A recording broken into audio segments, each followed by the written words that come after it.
गणपती, गज अश्वपती, भूपती, प्रजापती, सुवर्णरत्न श्रीपती, अष्टावधान जागृत, अष्टप्रधान वेष्टित, न्यायालंकार मंडित, राजनीती धुरंधर, शस्त्रास्त्र शास्त्र पारंगत, प्रौढ प्रताप पुरंदर, क्षत्रिय कुलावतंस, सिंहासनाधीश्वर, राजाधिराज, महाराज, श्रीमंत श्रीमंत श्रीमंत, श्री श्री श्री छत्रपती शिवाजी महाराज की जय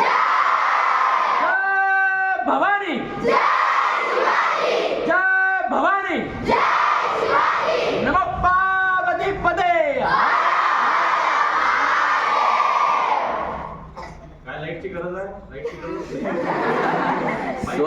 स्वराज्य संकल्पना संस्कृत पंडित महाराज शहाजीराजे भोसले, स्वराज्य जननी, कुलस्वामिनी, कुलदेवी, स्वराज्य जननी, स्वराज्य माता, राष्ट्रमाता, वीरांगना जिजाऊसाहेब, स्वराज्याचे संस्थापक, जाणता राजा, श्रीमंत योगी छत्रपती शिवाजी महाराज, स्वराज्याचे धाकले धनी, स्वराज्य संरक्षक छत्रपती संभाजी महाराज, कुलमुखत्यार, कुलस्वामिनी येसुराणी, स्थितप्रज्ञ, स्वराज्याचे तिसरे छत्रपती राजाराम महाराज, स्वराज्य दामिनी ताराराणी, या सर्वांना सर्वप्रथम मानाचा मुद्रा. 19 फेब्रुवारी म्हटलं की सर्वांचाच उत्साह असतो आणि सर्वांचा तो सोहळा असतो, ते म्हणजे छत्रपती शिवाजी महाराजांची शिवजयंती. हा हिंदुस्थान, या हिंदुस्थानामध्ये हजारो वर्षापासून राजे महाराजे सम्राट होऊन गेलेले आहे. आपण जर भूतकाळ जाऊन पाहिलं तर मौर्य साम्राज्य, गुप्त साम्राज्य, चालुक्य साम्राज्य, सातवाहन साम्राज्य, चोल, पांड्य, राष्ट्रकूट, शिलाहार, कदम असे एक ना अनेक साम्राज्य इथे होऊन गेलेले आहेत. परंतु जरी या साम्राज्याने अखंड भारतावर वर्चस्व केलं असेल, राज्य केलं असेल, दुसऱ्या देशात जाऊन सुद्धा पराक्रम गाजवला असेल, तरी असा एकही राजा नाही की त्या राजाचं, त्या सम्राटाचं प्रत्येक व्यक्ती जयंती साजरी करतो. फक्त आणि फक्त या जगातला एकमेव राजा जे लोकांचा आराध्य दैवत आणि लोकांच्या घरात मनात अभिराज्य करत आहे, ते म्हणजे छत्रपती शिवाजी महाराज. आणि या महाराजांना प्रत्येक मावळा आजही मुद्रा मानाने घालतो, कारण ते राजे नव्हते, श्रीमंत असून एक योग्याप्रमाणे सामान्य जनतेसाठी त्यांनी जीवन व्यतीत केले.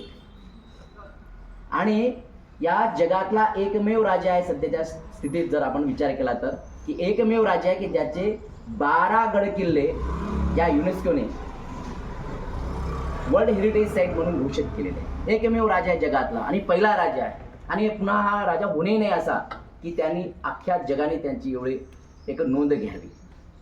हे छत्रपती राजे एकमेव राजे आहे की ज्यांच्यावर कित्येक लोकांनी अभ्यास केला, PhD केल्या, भारतातल्या नाही तर भारताच्या बाहेरच्या लोकांनी पूर्ण पुस्तकं लिहिलेली आहे.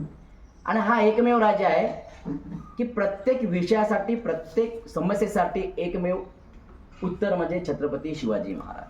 मी नेहमी म्हणतो, अर्थशास्त्र जरचा अभ्यास करायचा असेल तर छत्रपती शिवरायांच्या आयुष्यात तुम्हाला डोकावं लागेल. विज्ञानाचा अभ्यास करावा लागेल तर छत्रपती शिवरायांचं आयुष्य तुम्हाला पाहावंच लागेल. गणिताचा विचार करायचा तर तुम्हाला छत्रपती शिवरायांशिवाय पर्याय नाही. संस्कृतचा अभ्यास करायचा असेल तर छत्रपती शिवराय.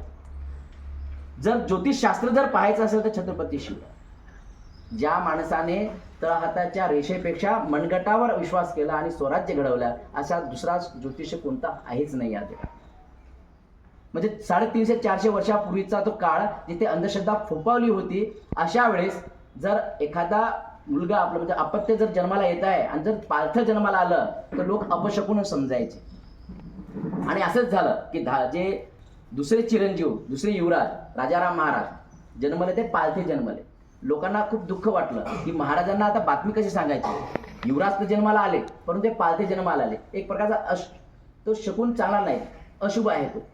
ते लोक घाबरत घाबरत राजांकडे गेले आणि सांगितले, महाराज युवराज जन्माला आले पण ते पालथे जन्माला आले. ताडकन उत्तरले, अरे चांगलं शकून आहे, शुभ संकेत आहे. काय संकेत आहे की हाच युवराज भविष्यात जाऊन मुघल सल्तनची दिल्ली उलटी करेल.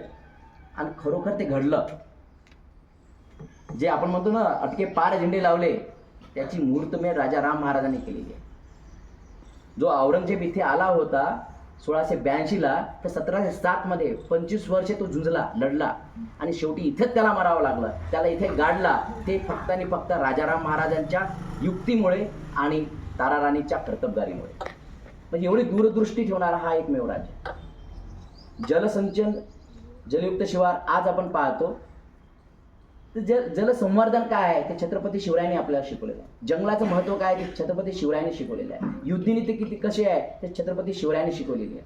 असे वेगवेगळ्या विषयात त्यांनी अभिराज्य गाजवलेलं आहे ते म्हणजे छत्रपती शिवराय. छत्रपती शिवरायांनी बाकीच्यांना स्वाभिमान शिकवला.